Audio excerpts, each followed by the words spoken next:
echo of his call. நாம் ஒரு திருப்தியற்ற உலகத்தில் வாழ்கிறோம். మనం ఒక తృప్తి లేని లోకంలో జీవిస్తున్నాము. எது வந்தாலும் போதாது என்று சொல்லக்கூடிய நிலையிலே வாழ்கிறோம். ఏది వచ్చినా మనకి చాలదు అన్న ఒక పరిస్థితిలో జీవిస్తున్నాం. நல்ல மனிதர்களுக்கு நன்மைகள் வந்து சேருவதிலே தாமதமாகிறது. మంచి జనులకు వాళ్ళకి మంచి వాళ్ళ జీవితంలో జరిగేదానికి ఆలస్యం అవుతుంది. இன்னைக்கு காலையில் கூட உங்கள் இதயத்திலே பல குழப்பங்கள் இருக்கின்றன. ఈ ఉదయకాలంలో మీ హృదయంలో కూడా ఎన్నో కొన్ని బాధలు ఉన్నాయి. திருப்தியற்ற சில பகுதிகள் உங்கள் வாழ்க்கையில் இருக்கின்றன. అతృప్తి తీసుకొచ్చే విషయాలు ఎన్నో మీ హృదయాన్ని ఇప్పుడు మీ హృదయంలో ఉన్నాయి. உலக மக்களுக்கு இன்னும் வேண்டும் வேண்டும் என்று விரும்புவார்கள். లోక ప్రకారమైన జనులు ఇంకా కావాలి అనుకుంటారు. தேவனுடைய வார்த்தையின்படி போதும் என்கிற மனநிலை இருப்பது கடினமான காரியமாக இருக்கிறது. ప్రభు వచనం ప్రకారం చాలు అన్న ఒక మనసుతో ఉండడం చాలా కఠినమైన కార్యం. உங்கள் வாழ்க்கையிலும் பல அதிருப்தியான சம்பவங்கள் நடைபெறுகின்றன. మీ జీవితంలో ఎన్నో అతృప్తి అయిన సంఘటనలు జరిగాయేమో. உங்கள் வாழ்க்கையில பல அதிருப்தியான சூழ்நிலைகளும் இருக்கின்றன. మీ జీవితంలో ఎన్నో పరిస్థితులు మీకు తృప్తి ఇవ్వలేదేమో. கர்த்தருடைய வார்த்தை விதமாக சொல்கிறது. ప్రభు వచనం ఇలా సెలవిస్తుంది. மత్తேயு 5:6 ఈ విధமாக சொல்கிறது. మత్తయి సువార్త 5వ అధ్యాయం 6వ వచనం ఇలా సెలవిస్తుంది. நீதியின் மேல் பசிதாகம் உள்ளவர்கள் பாக்கியவான்கள். నీతి కొరకు ఆకలి దప్పులు గలవారు ధన్యులు, அவர்கள் திருப்தி அடைவார்கள். వారు తృప్తి పరచబడుదురు అని రాయబడింది. அப்படியானால் நீங்கள் திருப்தி அடைவதற்கு ஒரு வழி இருக்கிறது. అలాగంటే మీరు తృప్తి చెందాలంటే ఒక దారి చూపిస్తున్నాడు. இன்றைக்கு உங்கள் வாழ்க்கை பாதையிலே நீதியும் இருக்கின்றன, அநீதியும் இருக்கின்றன.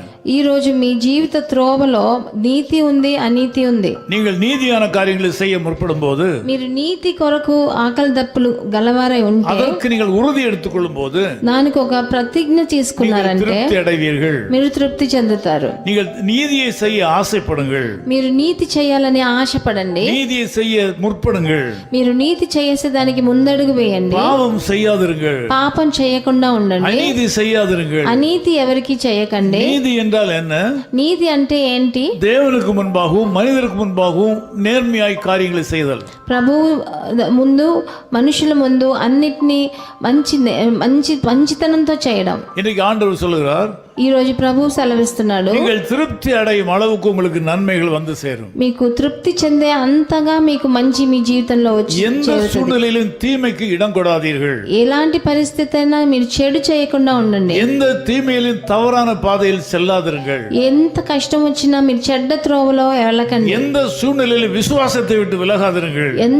ఎంత ఘోరమైన పరిస్థితి అయినా మీరు మీ విశ్వాసాన్ని వదిలేయండి. நீதியின் மேல் பசியாயிருங்கள். మీరు నీతి కొరకు దప్పిక కలిగి ఉండండి. நன்மை செய்கிறதிலே தாகமாயிருங்கள். మీకు దప్పిక ఉండాలి మంచి చేసే இந்த దాంట్లో. ரெண்டையும் சேர்த்து வழங்கும் போது உங்களுக்கு திருப்தி உண்டாகும். అలా రెండు కలిసి మీరు చేసినప్పుడు మీకు మంచి జరుగుతుంది. நீங்கள் எதிர்பாராத இடத்திலிருந்து அற்புதங்கள் நடக்கும். మీరు ఎదురు చూడని చోటు నుంచి మీకు మంచి జరుగుతుంది. உங்களுக்கு தெரியாது எப்படி இந்த நன்மைகள் எல்லாம் வந்தன என்று சொல்லி. మీకు తెలియదు ఎట్లా ఇంత మంచి నా జీవితంలో జరిగింది. ధైర్యமாயிருங்கள். ధైర్యంగా இந்த ఉండండి. நாளிலே உங்கள் விசுவாசத்தை விட்டு விடாதீர்கள். ఈ ఉదయకాలంలో మీరు మీ విశ్వాసాన్ని వదిలేయకండి. உங்களுடைய விசுவாசம் விலை மதிப்பு மிக்கது. మీ విశ్వాసం ఎంతో చాలా విలువ గలది. உங்களுடைய விசுவாசம் விலை மதிப்பு மிக்கது.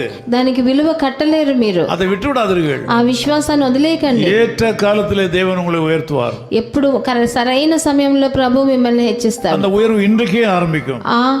ఆ ఉన్నతమైన స్థితి ఈ రోజు నుంచి இருளான பகுதியில் மாறி போகும். మీ జీవితంలో ఉన్న చీకటి పరిస్థితులు మారిపోతాయి. కష్టங்கள் மாறும். తప్పకుండా మీ జీవిత కష్టాలు మారతాయి. நீங்கள் திருப்தி அடைவீர்கள் என்று கர்த்தர் சொல்கிறார். మీరు తృప్తి చెందుతారని ప్రభువు సెలవిస్తున్నాడు. ஜெபிக்கலாம். ప్రార్థన చేద్దాం. நல்ல பிதாவே உமக்கு ஸ்தோத்திரம். మంచి తండ్రి మీకు వందనాలు. திருப்தி அடைய முடியாதபடிக்கு ஏராளமான குறைவுகள் நிறைந்த மக்களாக எங்கள் மக்கள் இருக்கிறார்கள். తృప్తి చెందకూడని పరిస్థితిలో ఉన్న ఎంతో మా జనులు ఇప్పుడు చూస్తున్నారు. శరీర సుఖத்திலே திருப்தி இல்லை. వాళ్ళ శరీర సుఖంలో వాళ్ళకి ఆరోగ్యంలో తృప్తి లేదు. வருமானத்திலே திருப்தி இல்லை. వాళ్ళకున్న ఆర్థిక సమస్యలు ఉన్నాయి కాబట్టి తృప్తి లేదు. செலவினங்களிலே திருப்தி இல்லை. వాళ్ళ ఖర్చులలో వాళ్ళకి తృప్తి లేదు. குடும்ப சூழ்நிலையிலே திருப்தி இல்லை. వాళ్ళ కుటుంబ పరిస్థితుల్లో వాళ్ళకి తృప్తి లేదు. வேலையிலே திருப்தி இல்லை. వాళ్ళ ఉద్యోగాల్లో వాళ్ళకి తృప్తి లేదు. జనங்களோட உறவிலே திருப்தி இல்லை. మిగతా వాళ్ళతో ఉన్న సంబంధాలలో వాళ్ళకి తృప్తి లేదు. వాళ్ళు దిగులుగా ఉన్నారు తండ్రి. తవరు செய்வது விடுவேனோ சொல்லி பயப்படுகிறார்கள். వారు తప్పు చేసేస్తారో అని దిగులుతో ఉన్నారు నాయన. தெரியாமல் கோபத்தில் தவறு செய்து விடுவேனோ என்று நினைக்கிறார்கள். తెలియకుండా కోపంలో తప్పు చేసేస్తామని బాధపడుతున్నారు. காலைவேளையில் புதிய பலனை கொடுப்பீராக. ఈ ఉదయకాలంలో వాళ్ళకు ఒక కొత్త బలాన్ని நீதியின் மேல் பசியை கொடுப்பீராக. నీతి కొరకు ఆకలి దప్పులు గలవారుగా మార్చండి. நீதியின் மேல் தாகத்தை கொடுப்பீராக. నీతి మీద దాహం ఉందని తీసుకొచ్చి நீதியின் மேல் பசியும் தாகமும் உண்டாகட்டும். వాళ్ళకి ఆకలి దప్పులు నీతి మీద ఉండని తండ్రి. அதன் மூலமாக திருப்தி உண்டாகட்டும். దాని వల్ల వచ్చే తృప్తిని ఇవ్వండి. நான் உம்முடைய ஊழியக்காரனாக நின்று இந்த மக்களுக்கு திருப்தியான வாழ்க்கையை கட்டளை கொடுக்கிறேன். నేను ఒక సేవకుడిగా నిలబడి వాళ్ళకి తృప్తి గల జీవితాన్ని మీరు ప్రసాదించమని కోరుతున్నాను. இன்னைக்கு இவர்கள் எதையெல்லாம் கைட்டு செய்கிறாளோ எல்லாவற்றிலும் திருப்தி உண்டாகட்டும். వాళ్ళ చేతి పనుల అన్నిటిలో వాళ్ళు తృప్తి చెందని, வெற்றி உண்டாகும் என்று கர்த்தர் சொல்கிறார். వాళ్ళకి విజయం పొందని తండ్రి. நல்லதை செய்ய நினைங்கள், நல்லது நடக்கும். మంచి చేయాలని ఆశించండి, మంచి జరుగుతుంది. நல்ல விசுவாசத்திலே உறுதியாய் தரித்திருங்கள், கர்த்தர் உங்களுக்கு நன்மை செய்யாமல் விட மாட்டார். మంచి విశ్వాసంలో అలాగే ఉండండి, మీకు తప్పకుండా మంచి జరుగుతుంది. அப்படியே இந்த ஆசீர்வாதம் மக்களுக்கு வந்து சேருவதாக. ఇలాంటి ఆశీర్వాదాలు వాళ్ళ మీద వచ్చి కుమ్మరించబడని இயேசு கிறிஸ்துவின் நாமத்தில் ஜெபிக்கிறோம் பிதாவே. ప్రభువైన యేసుక్రీస్తు నామమున వేడుకుంటున్నాం నాయన. ஆமென். உன்னை கலக்கும் கஷ்டத்தால் உன் கண் சொறியோ, கசந்த மாறா உன்னை கலக்கும் கஷ்டத்தால் உன் கண் சொறியோ, பின் திரும்பி சோர்ந்திடாதே, நன்மை அருள்வார் முன் செல்லுவாய். பின் திரும்பி சோர்ந்திடாதே, நன்மை அருள்வாய் பின் செல்லுவாய். பயப்படாதே, கலங்கிடாதே, பாரில் இயேசு காத்திடுவார். பயப்படாதே, கலங்கிடாதே, பாரில் இயேசு காத்திடுவார். பரமகானான் விரைந்து சேர்வாய், பரமனோடென்று வாழ்ந்திடுவாய். பரமகானான் விரைந்து Servai, பரமனோடென்று வாழ்ந்திடுவாய். His Call Ministries, 10 Muhammad Abdullah 2nd Street, opposite International Cricket Stadium, Chepauk, Chennai 600005, India. Phone 9144-2852-8282.